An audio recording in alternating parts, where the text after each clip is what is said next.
Oke, selamat pagi semuanya ya. Selamat pagi semuanya, udah memasuki 2019 dan ini menjadi apa ya? Vlog pertama kita, Gerbang Antar Dimensi yang sudah lama tertunda dan akhirnya kembali lagi. Dan di video pertama ini untuk mengawali tahun 2019, tim Kisah Tanah Jawa berkesempatan untuk mengunjungi salah satu kota yang mana kota ini sebenarnya cukup terkenal sih ya sebenarnya, tapi mungkin jarang orang tahu di mana biasanya kota ini sangat-sangat ramai waktu masa-masa mudik, ya gitu kan. Dikenal juga sebagai kota gedok. Dan mengenai kota Magelang ini sendiri ya, dari Mas Mada mungkin ada yang spesial nggak sih Mas dari kota Magelang ini? Kalau kota Magelang ini kan terkenal sebagai pakunya tanah Jawa. Jadi center tengah-tengahnya Pulau Jawa, di mana dulu Syekh Subagir itu pernah menumbali Pulau Jawa agar bisa ditinggali. Jadi dulu itu ceritanya Pulau Jawa ini kan terkenal dengan makhluk-makhluk gaib yang ganas-ganas ya. Oh iya. Jadi manusia-manusia yang tinggal di sini itu sering terganggu atau apa gitu ya, susah untuk ditempati.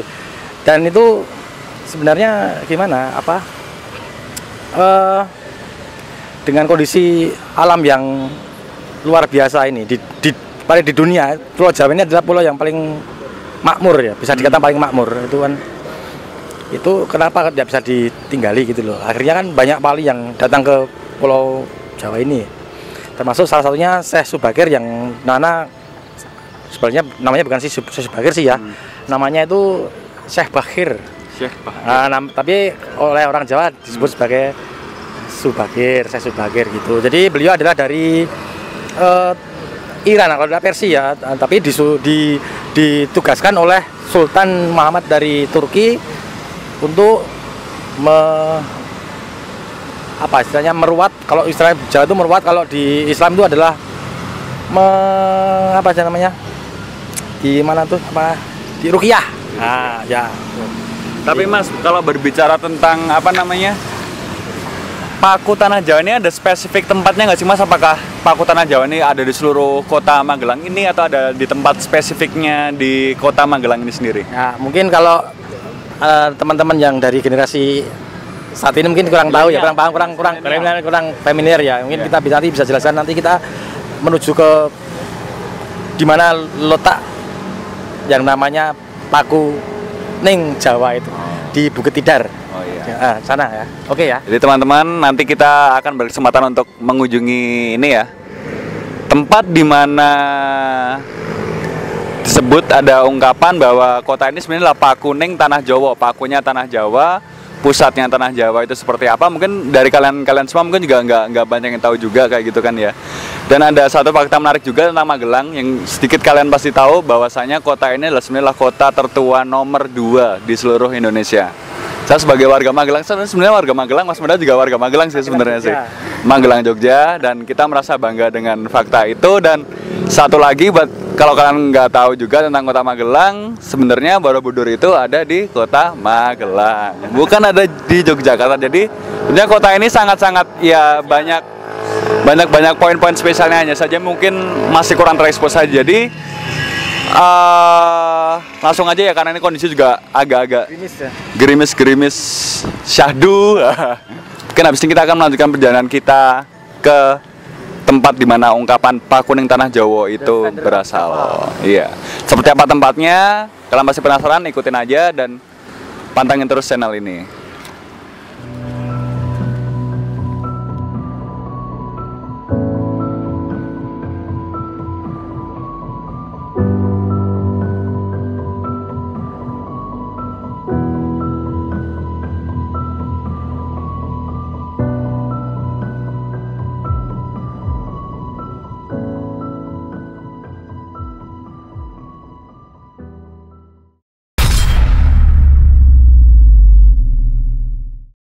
Jadi teman-teman semuanya, sekarang kita udah sampai di tempat yang dimana disebutnya dengan Paku Ning Tanah Jawa. Ini kita di sini hari Minggu ya, kebetulan juga ramai orang-orang ziarah. Jadi pagi lagi. Jadi kalau kalian di sini akan berharap kita akan melakukan banyak mistis, sebenarnya di sini sangat-sangat minim mistisnya ya. Jadi Mungkin di sesi ini kita akan lebih banyak membahas tentang sejarahnya sendiri. Sini juga kita ini kebetulan ada Om Hao yang kebetulan juga udah datang. Nanti juga akan membantu membahas dari segi metafisikanya tentang ada apa saja sih di tempat yang super fenomenal yang katanya Pakuning Tanah Jawa, yang ya secara dari sejarah Jawa sendiri juga nggak bisa disebut macam-macam juga ya Mas. Ini juga memang merupakan tempat yang spesial, merupakan apa ya, pelopor mungkin ya, seperti itu. Mungkin bisa dijelaskan sedikit Mas Mada tentang gambaran Gunung Tidar ini aja, ini dengan bentuknya seperti ini, seperti bukit kecil di tengah-tengah kota. Sebenarnya gimana sih ceritanya di masa lalu kayak gitu? Baik Mas Genta, saya akan mulai bercerita yang sepemahaman saya. Jadi mungkin kalau misalnya ada yang salah, mungkin nanti teman-teman bisa membenarkan di kolom komentar ya. Karena manusia tidak lepas dari kesalahan. Jadi gini, dulu Gunung Tidar ini tidak sehijau ini. Jadi dia bentuknya apa namanya, seperti gundukan. Orang menyebutnya itu kalau zaman dulu adalah gumuk lintang. Jadi semacam gundukan, tapi dulu itu memang tempat ini adalah tempat spesial di mana banyak orang-orang itu bertapa di sini. Laku tirakat, seperti tadi disebutkan bahwa Tanah Jawa itu tempat yang sangat cukup horor dan unik serta mistis. Jadi awalnya ini gini, jadi ini sebenarnya kita membahas lintas zaman dari abad ke-6, abad ke-15 serta abad 16. Karena di sini ada banyak petilasan. Yang pertama itu adalah Ina Badrana. Itu salah satu tokoh rohaniawan dari kerajaan Tarumanegara. Beliau bertapa di sini, yang kemudian saat ini dikenal sebagai Eyang Ismail Jati atau orang menyebutnya Mbah Semar. Nah, jadi itu hanya sebagai apa, kiasan saja nama Mbah Semar itu. Bukan sosok. Jadi mungkin dulu tuh ada orang yang tirakat di sana terus melihat ada gambaran Semar. Oh, ini tempatnya Mbah Semar. Sebenarnya enggak seperti itu loh. Jadi orang melihatnya itu kan sesuai dengan kemampuannya beliaunya itu kan. Jadi lihatnya, oh kok gambaran Semar. Oh, ini petilasannya Mbah Semar. Sebenarnya ada gitu. Di atas ada berapa petilasan sih Mas sebenarnya? Ada, kalau nggak salah ada 4 ya. Jadi jadi itu pertama itu nanti kita akan menuju ke tempatnya Mbah Syekh Subakir yang dari Turki tadi. Jadi Mbah apa namanya, Syekh Bakir, orang menyebutnya Mbah Subakir. Kemudian makamnya Sunan Geseng. Itu Sunan Geseng adalah salah satu murid dari Sunan Kalijogo, di mana Sunan Geseng itu artinya gosong ya. Oh, gosong. Jadi di mana waktu itu Sunan Geseng itu bertapa, terus Sunan Kalijaga mencarinya kemana ini kok nggak ketemu. Akhirnya dibakar semua lahannya itu kan, akhirnya ketemu, oh ini dia. Dalam keadaan sudah terbakar semua, tapi ya tidak apa-apa, hanya gosong aja. Kemudian kita nanti naik lagi ke tempat Kiai Sepanjang, itu namanya tombak miliknya Syekh Subakir yang sengaja ditanam di situ, yang menurut kepercayaan banyak orang merupakan sebagai apa, menumbalkan itu menjadi salah satu makam terunik juga yang panjang. Kemudian ada di atas lagi, naik lagi kita nanti ada tugu Pancering Jawa itu tadi. Terus sebelah selatannya itu ada makamnya yang Raden Pangeran Purbaya, yang ada makamnya di Potgale itu. Jadi beliau adalah pangeran Panglima Perang Mataram, putra dari Panembahan Senopati. Gitu. Dan sebelahnya lagi ada yang tadi Panembahan dari Kerajaan Tarumanegara gitu. Jadi sini kompleks sekali Mas Genta ya. Nanti bisa kita nanti ke sana. Itu jadi sini sangat spesial sekali. Itu Mas, kurang lebih penjelasan dari saya. Mungkin nanti bisa ditambah dengan Itu dari Trollsma hari itu ya. Ya mungkin dari sini dulu ya, kita dari sisi sejarahnya, sekiranya nanti kalian udah dapat gambaran sedikit bagaimana menariknya perjalanan nanti kita ke atas. Sebenarnya ini bukit nggak terlalu tinggi-tinggi juga ya, mungkin kayak 15 atau 30 menit kita bisa sampai atas juga. Dan nanti ketika perjalanan kita sampai di spot-spot yang udah diceritakan tadi, nanti akan ada pembahasan tambahan nih dari Om Hao tentang ya bagaimana kejadiannya di masa lalu, tentang ya sejarah-sejarah yang pernah terjadi di tempat ini ya Om Hao. Sepertinya akan sangat-sangat menarik juga ya di sini ya. Ya, gimana? Mau langsung jalan atau gimana? Langsung jalan ke atas? Ya. Oke, siap. Udah ditunggu ya. Udah jam 10 juga. Jadi kita langsung ke atas. Simak terus perjalanan kita. Oke? Yuk.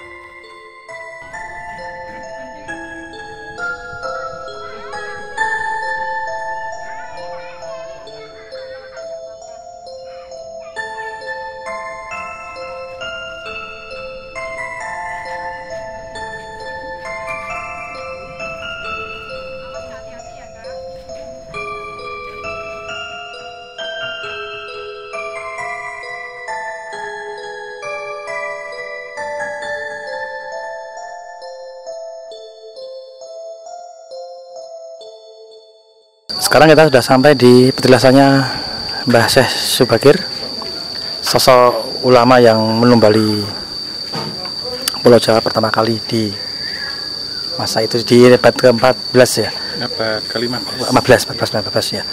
Jadi di sini tuh bukan tempat makam kuburan, tapi tempat beliau tirakat melakukan ritual seperti bertapa gitu ya.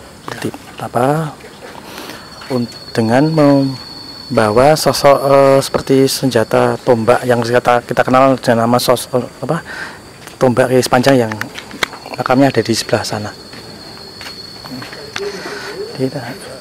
Sampai hari ini petilasan beliau ini ramai dikunjungi para peziarah untuk mencari kalau orang Jawa mengatakan mengalap berkah, ya, mencari berkah dari para leluhur. Salah satunya ya ini beliaunya ini ya.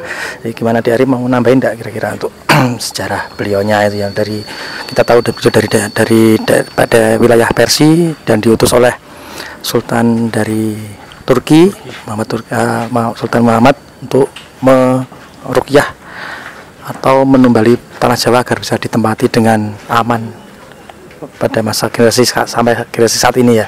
Tadi ya. Ini saya agak serong separuh karena biar tidak membelakangi. Ya, karena beliau yang disampaikan di sini bukan beliaunya yang kemudian datang langsung, bukan Las, tapi Korin. Beliau yang menyampaikan bahwa anak cucu kami ini ingin menelusuri napak tilas lagi gitu. Jadi kalau secara time travel yang saya dapat itu kita kembali sekitar 600 sampai 650 tahun yang lalu, tepatnya tahun 1404, abad ke-15. Sultan Muhammad Rum di Ngerum itu Turki, Istanbul sekarang, mendengarkan kabar bahwa ada tanah di bagian timur yang terletak di dua samudra itu. Tanah ini pertama tidak stabil, yang kedua tidak bisa ditempati oleh manusia tadi, Mas. Subur ya, tapi subur, sangat luar biasa gitu ya. Lalu dari beberapa info saudagar itu Sultan Ngerum ini kemudian mencari ulama yang waktu tadi yang sudah diceritakan Mas Mada tadi. Ada ulama yang diketahui datang dari Persia atau dari Iran sekarang, itu yang memiliki keahlian untuk meruqyah untuk ini ya Mas, untuk meruqyah itu istilahnya membebaskan atau negosiasi atau membersihkan suatu tempat atau jiwa manusia itu dari gangguan iblis gitu. Kalau di bahasa Jawanya itu disuwuk itu ya. Jadi kalau misalnya kan banyak sejarah ini versinya banyak sekali ya tentang ini ya. Jadi tadi kalau Bapak yang di bawah tadi mengatakan bahwa beliau di sini berdagang gitu. Ya. Tapi kalau menurut versinya Di Ari enggak ya? Memang sengaja diutus untuk misi dan berdagang, Mas. Ya, dua-duanya ya. Memang waktu itu begini, dari Turki itu kan terkenal jual belinya Mas. Jadi kayak dagang permadani, apa sutra dan macam-macam. Jadi beliau sekalian berlayar, berdagang ke Gujarat dulu. Gujarat itu India, lalu berlanjut ke tanah yang dimaksud itu. Ketika sampai di sini memang benar adanya. Jadi waktu itu beliau membawa rombongan di kapalnya, naik bahtera gitu, sepasang, jadi sekitar 20.000 orang itu berbondong-bondong datang ke tanah Jawa. Tetapi sampai di sini itu kena teluh. Yang terakhir itu kemudian beliau mendapatkan seperti wisik untuk melakukan tirakat dan melakukan berdoa di sini selama 40 hari 40 malam. Ya, tempat ini ya. Di tempat yang kita. Jadi kalau saya lihat sih tidak kemudian jasad yang dimakamkan, tetapi lebih ke karomah dan yang tadi seperti batu itu Mas Mada. Itu yang kalau orang mengatakan apa? Tombak Kiai Sepanjang ya batu itu ya. Iya, dan itu berubah gitu. Dan waktu di sini nanti akan kita ceritakan waktu di atas gitu, yang nanti dengan yang Badranaya seperti apa, karena ini untuk munajatnya, tapi untuk bertemunya di atas gitu. Sorry teman-teman semuanya, tadi aku nggak sempat ikut mereka berdua soalnya lagi di warung, jadi sambil kita buka aja karena tadi kita juga nggak sempat masuk ke makamnya juga. Yang kita tahu tadi dari makamnya Syekh Subahir ya tadi ya, kalau nggak salah makamnya bentuknya cukup unik juga, bentuknya seperti benteng gitu. Kamera kita tadi sempat nggak bisa sempat masuk. Habis ini kita akan melanjutkan kemana nih Om Mau? Berarti? Habis ini kita ke makam Kiai Sepanjang. Makamnya panjang ya? Ya, makamnya panjang. Makin penasaran ya, makamnya panjang apakah orang yang dimakamkan ini sosok raksasa gitu. Nanti yang akan kita bahas di tingkat berikutnya. Naik ya. Oke guys, jadi gitu ya. Nanti kita ketemu lagi di makam Kiai Sepanjang yang kata-katanya makamnya itu panjangnya sekitar 7 meter kalau nggak salah. Seperti apa nanti kita jalan dulu. Jalanan masih menanjak, jalanan licin, takutnya kepleset kan gitu kan. Dan kita nanti ketemu di sana aja, oke? Lanjut lagi perjalanan. Teman-teman semuanya, ternyata nggak jauh dari perjalanan kita tadi. Cuma beberapa langkah ternyata udah nyampe, dan ini kita udah ada di makam Kiai Sepanjang, dan sini tertera hindari perbuatan syirik. Seperti biasanya ya kalau kita ada di makam-makam yang pernah kita kunjungi atau di tempat manapun, memang sebisa mungkin jangan sampai manusia-manusia milenial zaman sekarang itu masih melakukan itu, karena ya memintalah kepada Tuhan, jangan meminta kepada yang lain-lainnya kayak gitu kan ya. Dan di sini kita udah sampai, bentar lagi akan kita tunjukkan tentang makam Kiai Sepanjang yang cukup fenomenal sebenarnya, karena ini hanya the one and only kayaknya ya, di Pulau Jawa, yang sebuah makam yang panjangnya itu panjang banget sih sebenarnya kalau dilihat dari sini, sekitar 7 meteran kayak gitu. Kalian masih penasaran sepanjang itu tuh ada apa? Apakah itu memang murni jasad jenazah beliau, atau mungkin ada pernak-pernik lain di dalamnya, mungkin sebelumnya belum pernah kita tahu. Nanti akan kita bahas lewat Mas Mada sama Om Hao kayak gitu kan ya. Dan by the way, ngomong-ngomong, tadi saya udah dapat gambar nih dari si Mas D, satu gambar. Ini sekedar ilustrasi aja nih, ilustrasi tentang Gunung Tidar di masa lalu. Jadi ini satu gambar sebagai pengantar perjalanan kita di gerbang antar dimensi kali ini. Gunung Tidar di tahun 1940 ya? 60-an. Oh, tahun 50-an. Oh, tahun 50-an. Sorry. Saya kan biasa buta masalah kayak gini. Jadi ini tahun 50-an. Gunung Tidar ketika itu masih gundul, belum banyak ditumbuhi pepohonan-pepohonan kayak sekarang ini. Bentuknya mungkin seperti ini. Kayak gini ya. Di Pakuning Tanah Jawa juga ternyata sejarahnya cukup panjang juga. Dan mungkin gak usah berlama-lama, mungkin kalian juga ingin segera menahu seperti apa makam Kiai Sepanjang. Langsung aja kita samperin Mas Mada sama Om Hao, oke?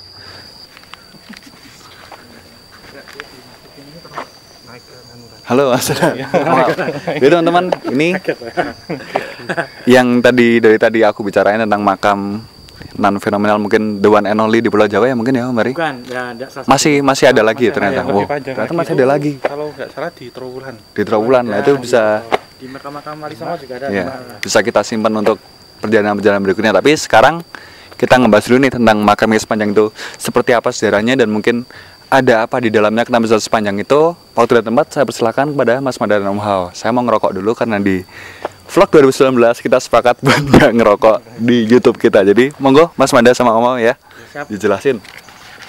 Jadi perjalanan di awal 2019 ini luar biasa ya. Kita Memulainya dari pansernya Pulau Jawa, yaitu di Gunung Tidar, mati mudar. Jadi kita filosofinya kita bangkit dari kubur gitu ya. Iya. Jadi kalau memiliki sesuatu hal itu setidaknya kita harus bulat tekad, Mas. Kalau tidak begitu taruhannya bisa nyawa. Ya, Jadi ya mati lan model dalam bahasa Jawa kan meninggal, kasar gitu. Nanti kayak makna filosofi kita di sini, kita harus bersungguh-sungguh menceritakan ulang kembali sejarah leluhur, koneksi semuanya ya. Mudah-mudahan bermanfaat untuk teman-teman semuanya. Jadi kita tadi dari makamnya Mbah Syekh Subakir kita naik ke makam Kiai Sepanjang. Kalau menurut literatur yang ada itu kan adalah pusaka di mana beliau dulu bertempur Mbah Syekh Subakir itu bertempur dengan danyangnya yang ada di Pulau Jawa ini dengan menggunakan senjata ini gitu ya. Menurut sejarahnya seperti itu ya dia. Tapi kita akan coba urai dengan metode retrokognisinya dari Mas Hari ini. Coba bisa dijelaskan sedikit ya tentang jika disebut dengan makam Kiai Sepanjang itu memang benar gitu. Jadi makam di sini itu untuk memakamkan, Mas, untuk menguburkan bilah tombak. Bilah tombak yang terlihat itu adalah mata dan satu lonjornya, lembingnya. Iya. Jadi dibikin panjang itu karena kan auranya, Mas. Dan panjang itu dibikin 7 meter yang pitu pitulungan. Pertolongan dari Tuhan. Ya, pertolongan dari Tuhan. 7 itu filosofinya adalah pitu, bahasa Jawa itu pitulungan atau pertolongan. Bilahnya itu memang mata, Mas, mata sama lencernya. Ya nggak panjang banget, cuman sekitar segini ya, Mas ya. Berada di salah satu titik ini, tapi tidak boleh disampaikan titiknya yang mana, tapi yang jelas bukan di tengah. Terus beliau Kiai Sepanjang sendiri itu memang menampakkan dalam bentuk korin kodamnya yang memang menggunakan baju ageman serba putih, lalu pakai ikat kepala kayak Mas Mada gitu tapi putih gitu, terus bawa lanceran. Yang disampaikan bahwasanya memang dulu oleh yang Syekh Subakir untuk pegangan, untuk pegangan, Mas, bahwa kalau nanti ke tanah itu lagi nanti membawa pegangan ini dan batu yang sudah diberikan ruqyah, batunya tadi yang di sana, tombaknya di sini ditancapkan gitu. Jadi yang di sana itu adalah batu ya? Batunya, ya. Jadi kita lanjutin dari yang tadi. Lalu di sini itu kan danyangnya banyak dulu, Mas. Sampai hari ini. Jadi sempat tadi ada anak kecil juga kita kasih warning, jangan main sampai ke situ loh, Dek, nanti diculik wewe gitu. Jadi memang ada koloni genderuwo, banaspati, kuntilanak, peri, macam-macam banyak, Mas, yang itu waktu itu mendiami sini, Mas. Setelah batunya itu diruqyah, kemudian tombaknya itu ditancapkan, itu kemudian timbul satu energi panas yang mual-mual, bikin mual-mual daerah sini, dan sosok-sosok lembut itu yang barat lari ke Alas Roban, yang timur lari ke Merapi, yang selatan lari ke pantai selatan, itu, Mas. Nah, itu kan material ini, pusaka ini, itu dibawa dari Turki. Iya, dibawa dari Turki, tetapi seperti saya lihat itu ini, Mas, seperti ahli keris itu diberikan satu batu itu loh, Mas, kayak di Mas, metalurgi itu. Keris ya, dipukulin itu ya. Ditambah, dan di situ ada seperti tambahan uranium atau apa. Jadi memang tajam sekali. Berarti Mbah Syekh Subakir itu dari sana bawa batu uranium itu ya. Meteorik. Berarti luar biasa. Berarti apa kalau kita katakan itu adalah uranium itu kan bahan energi untuk nuklir ya? Nuklir ya, salah satu untuk sumber nuklir. Berarti luar biasa apa yang ada di sinian itu adalah nuklir ya. Iya. Karena memang paparannya kan panas.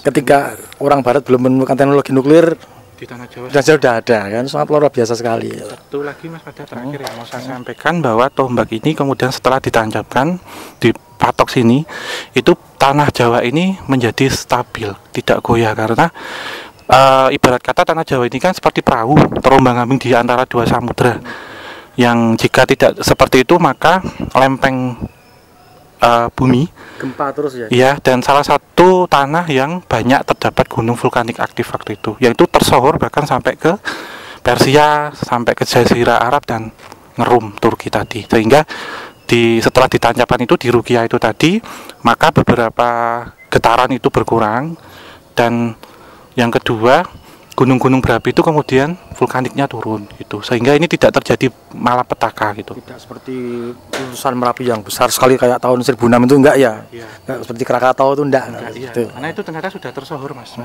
Di sekitar 1000 tahun yang lalu bahwa tanah Jawa seperti itu. Kita lanjutkan lagi ya, karena maaf tadi kepotong adzan, kita menghormati waktu sholat, pembagian sholat.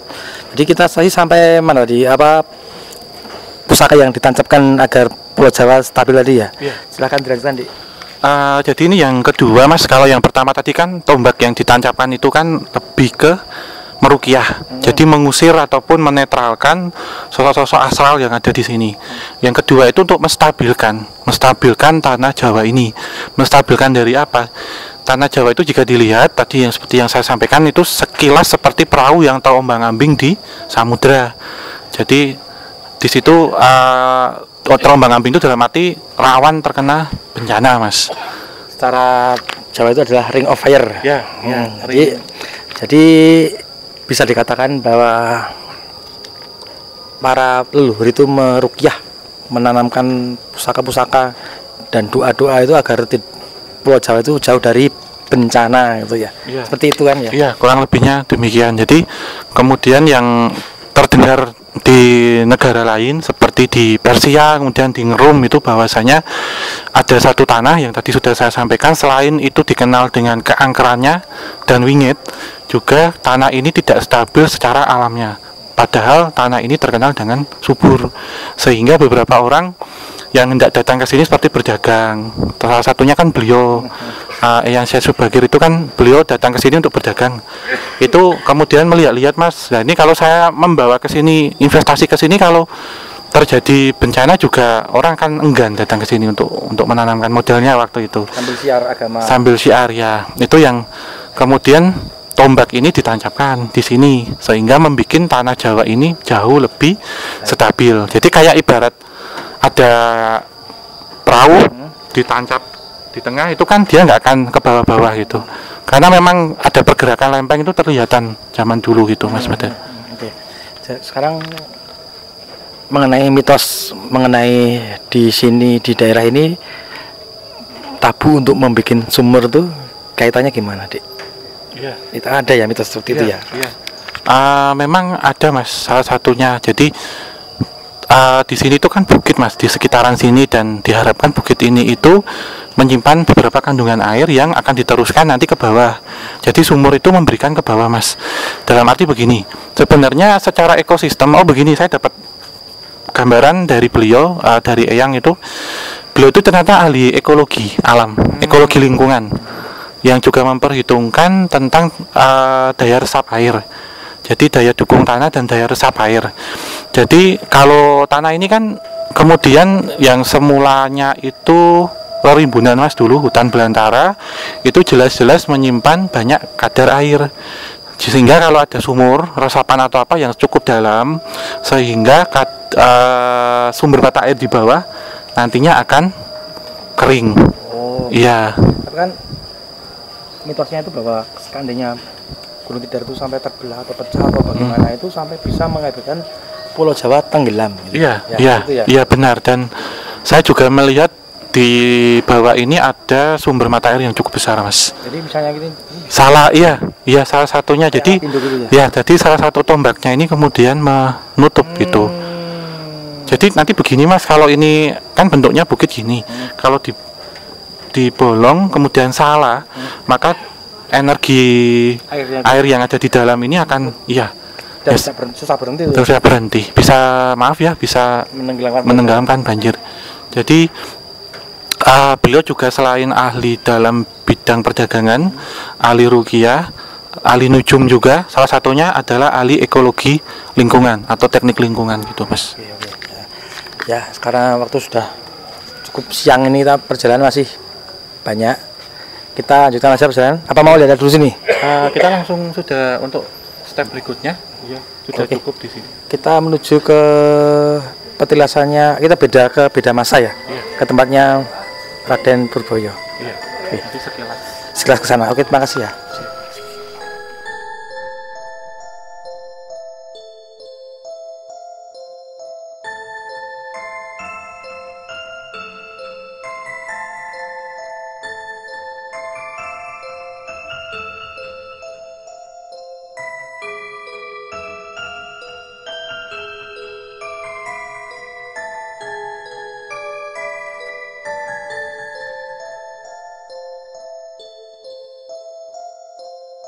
Teman-teman semuanya, sekarang kita udah ada di puncak Gunung Tidar dan di belakang kami ini ada sebuah apa ya, kalau kita lihat sebuah monumen kecil. Nanti ada yang lebih besar lagi, tapi kita membahas tentang monumen kecil ini yang katanya sih adalah pusat dari tanah Jawa itu sendiri ya.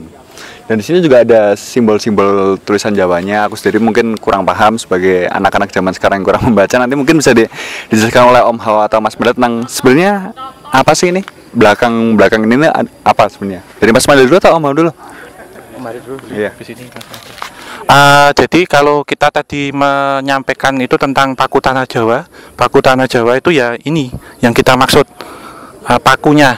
Jadi pusat titik tengahnya dari tanah Jawa itu. Ada di tengah-tengahnya Pulau Jawa sekarang ini. Pas ini dari penelusuran kita yang sudah ke barat ke timur, ini pas kita di tengah di awal tahun ini. Kalau orang Belanda ini menyebutnya dengan De Zwarte Spijker van Java, yang artinya Zwarte itu hitam, Spijker itu paku hitamnya tanah Jawa. Kalau ada tulisannya itu dalam bahasa Jawa, huruf Jawa itu so, yang ada artinya, Mas Mada, soalnya Sopo salah seleh. Berarti siapa yang menanam keburukan ya bakal akan menerima karma buruk, seperti itu kurang lebihnya itu ya. Jadi mungkin mitos mengenai tadi kita kalau pulau Bukit Tidar sampai terbelah pecah itu ya di sini nih ya. iya, bermulainya Bikin bisa jadi Iya, tenggelam. bisa tenggelam itu ini. Jawa terbagi menjadi dua. Itu. Monggo diistilahkan awal berlanjut lagi. Ya, sopo salah saleh itu juga bermakna bahwa siapa yang bersalah itu seharusnya mengakui kesalahannya, bukan kemudian menutupi atau bangga dengan kesalahannya. Sehingga ini filosofi yang mendalam bahwa kita kalau ada kesalahan kita jangan ragu, jangan malu, jangan takut untuk meminta maaf. Kita merasa kesatria di situ. Dan so juga berarti sopo sholat, SS ya, so. Dan satu hal lagi bahwa De Zwarte Spijker van Java itu menyebutkan orang Belanda menghitung secara geologis, Mas. Yang ini tertulis dalam Pupuh ataupun dalam Jongko Joyoboyo, Jawa terbagi dua. Memang tengah-tengahnya pas di sini. Jadi kalau ini tidak distabilkan dari sini maka bisa terbelah gitu menjadi dua. Jadi seperti itu. Mungkin habis ini kita lanjut lagi jalan ke mana? Monumen itu dulu atau mau langsung ke sana? Monumen dulu aja, Pak. Monumen dulu aja lah ya mungkin ya. Cuman buat lewat aja bahwa ada tugu yang di sana itu dibangunnya sekitar tahun 1960-an. Itu dulu digunakan untuk upacara bendera gitu. Dibangun oleh tadi siapa? Gatot Subroto sama Jenderal Sudirman. Iya, peringatan. Gitu. Kita jalan ya. Yuk.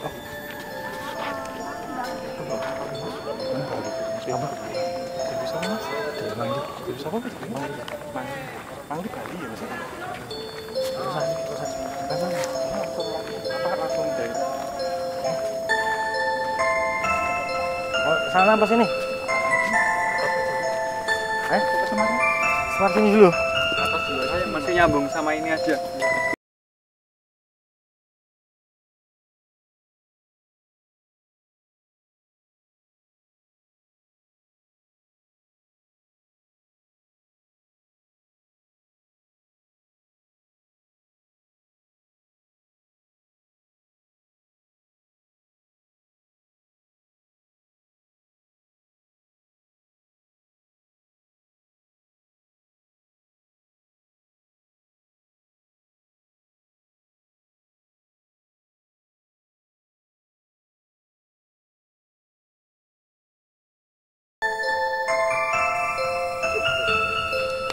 Oke, brother and sister. Sekarang kita udah sampai di penghujung tempat di Gunung Tidar, tempat yang dari awal tadi kita bicara tentang pakuning tanah Jawa, pakunya tanah Jawa, dan di tempat terakhir ini ada pesareannya Ki Semar ya, Eyang Ismoyo Jati. Tapi kalau aku sering mendengar katanya ada kata Semar sering disebut, itu seperti apa Mas Mada sebenarnya? Jadi menurut pemahaman saya itu kan Semar itu adalah samaran. Jadi sosok yang disamarkan. Ada beberapa orang menafsirkan bahwa beliau itu seorang waliullah, seorang wali. Ada juga yang menyatakan bahwa beliau adalah Cisaka. Ada menyatakan bahwa beliau adalah Semar Badronoyo, Ki Semar. Jadi banyak pandangan orang itu berbeda-beda. Tapi bagaimanapun juga beliau adalah sosok yang dihormati gitu ya. Terlepas itu siapa beliau, paham lah. Kita tidak kalau menurut saya pribadi ya pendapat orang monggo saja gitu. Berarti ini bukan Semarnya yang di tokoh Punokawan itu berarti bukan ya? Bisa juga begini. Waktu itu kan ceritanya gini. Mungkin ya. Waktu itu ada seorang kiai atau siapa atau orang yang sakti atau apa, jadi mempunyai murid yang banyak itu. Kebetulan beliau tuh tahu di sini ada petilasan gitu kan, petilasan orang zaman dulu gitu kan. Terus itu dilihatnya sosok dengan mata batinnya, mungkin dilihatnya sosoknya sosok Semar mungkin. Dia terus mengatakan pada santri-santrinya atau murid-muridnya itu adalah ini adalah di sini adalah petilasan Semar gitu. Padahal mungkin tidak seperti itu gitu ya. Mungkin Mas Hari bisa mendetailkan tadi bahwa di awal tadi sudah kita jelaskan bahwa sedikit tentang siapa beliau, jadi mengenai Panembahan siapa Ina dari Kerajaan Tarumanegara, jadi abad ke-6.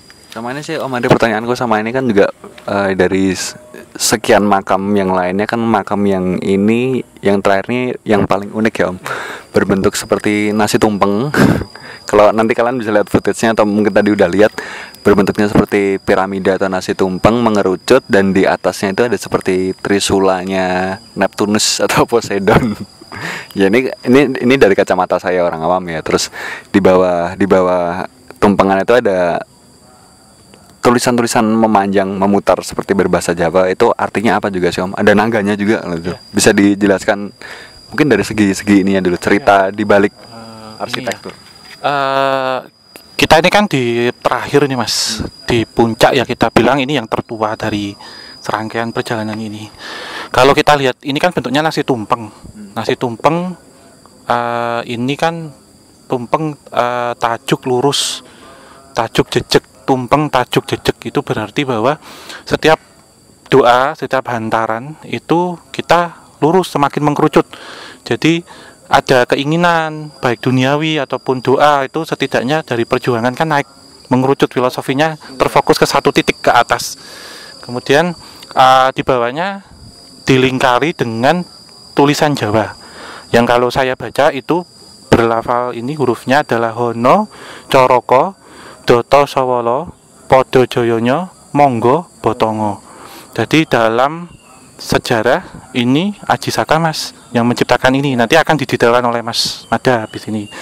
Lalu itu dikelilingi oleh 4 ekor naga. Naga di sini adalah naga Taksaka. Di dalam dunia perwayangan mitologinya bahwa naga Taksaka ini adalah naga yang pengayomi, naga pengayom, naga pelindung yang setia, naga pelindung yang memberikan perlindungan. Jadi memang secara kasat mata pun ini dilingkari 4 naga Mas, yang bentuknya sama, naganya hijau bermahkota yang dinamakan Kiai Naga Taksaka. Lalu ini kan 4 persegi di bawahnya, temboknya itu panjangnya kurang lebih 9 meter. 9 ini berarti wali Allah di tanah Jawa ini ada 9, atau disebutnya dengan Wali Songo ya Mas Mada ya. Tapi tadi ada kita yang kelewatan jadi ya, tempatnya makamnya Mbah siapa? Raden Pangeran Purboyo ya. Tapi untuk beliau nanti kita ada sesi ke Pangeran Purboyo, makamnya di Wetgale. Iya Mas. Oh ya, makamnya sana. Iya. Ini Ada petilasannya ya, ada pohon beringin. Cuma beliau waktu itu bertapa di sini aja gitu ya. Ya, jadi beliau juga melakukan topo broto. Ini sekilas ya Mas ya. Yang Pangeran Purbaya itu melakukan tapa broto di sini Mas. Dan waktu di sini beliau bertemu dengan sosok naga yang tadi disampaikan, Naga Intan Mas. Ya. Saya baru dapat gambaran ini Mas, kalau naga Intan tuh memang naga putih. Ya, masih banyak tempat-tempat lain yang masih bisa kita ceritakan ya, kita ceritakan. Ya, ini habis ini kita akan berjalan ke kota sebelah. Kota mana itu nanti kalian saksikan aja ya. Jadi untuk episode ini mungkin episode Gunung Tidar kita sudah sampai saat ini aja. Sampai bertemu kembali di episode-episode selanjutnya. Mohon maaf kalau ada salah kata, salah sikap, mohon dimaafkan. Ya. Dan buat kalian semua viewers baru, jangan lupa buat ya ikuti terus channel ini, bantu channel ini untuk berkembang, dan selalu bagikan komentar kalian jika kalian ada ketidakcocokan atau apapun itu komentar yang bisa membangun channel ini.